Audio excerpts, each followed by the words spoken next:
Tonight on 11 News, more questions yet to be answered about the moments leading up to that Amtrak crash in Philadelphia. Going into that curve, he was traveling at 106 miles per hour? That's correct. And then what happened? Shortly after he entered the curve, he placed the train to basically put the emergency brakes on the train.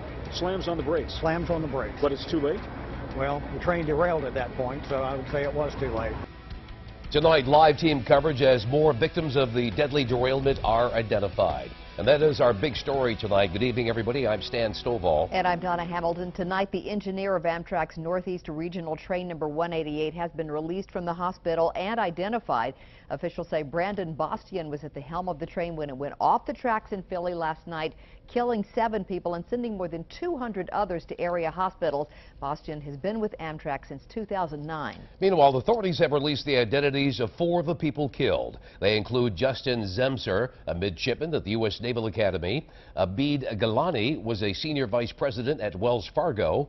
Jim Gaines worked as a video software architect for the Associated Press. And Rachel Jacobs was the CEO of a Philadelphia educational software startup. We have live team coverage tonight, beginning with 11 News reporter George Lettuce, who is live in Philadelphia. George.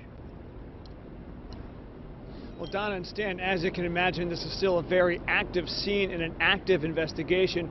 We're about 100 yards from the crash site, but let's give you a bird's eye view right now where, as you can see, the rail cars are still there as our investigators and some crews are doing some initial cleanup and repair of the tracks.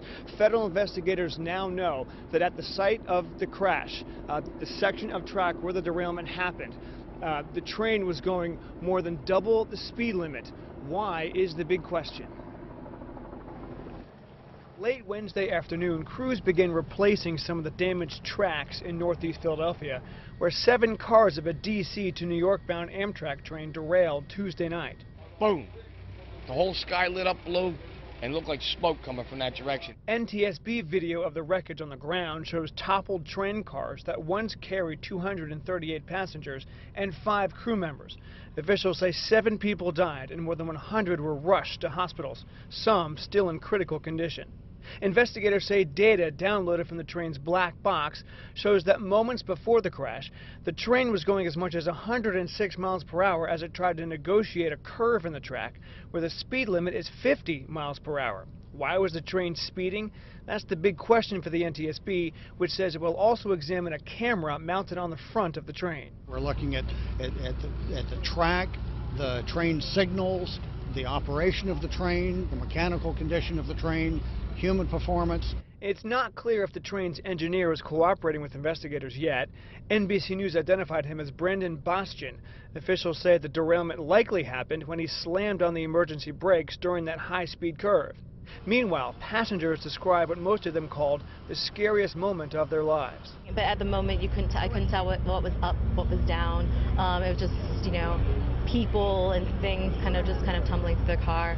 And that was kind of all in slow-mo. You're just not sure where that's going to end.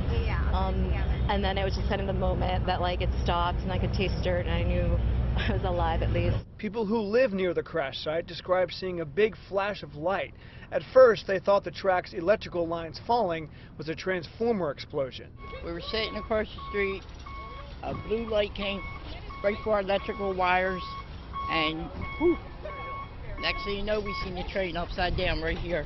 People coming off full blood. Everything was horrible. And federal investigators believe this whole thing could have been prevented if this section of track had what's called positive train control that can automatically reduce the speed of a train that's going too fast. We're told that the train had it, but the track did not, and both have to have it for it to work. We're live in Philadelphia. George Lettuce, WBAL TV 11 News.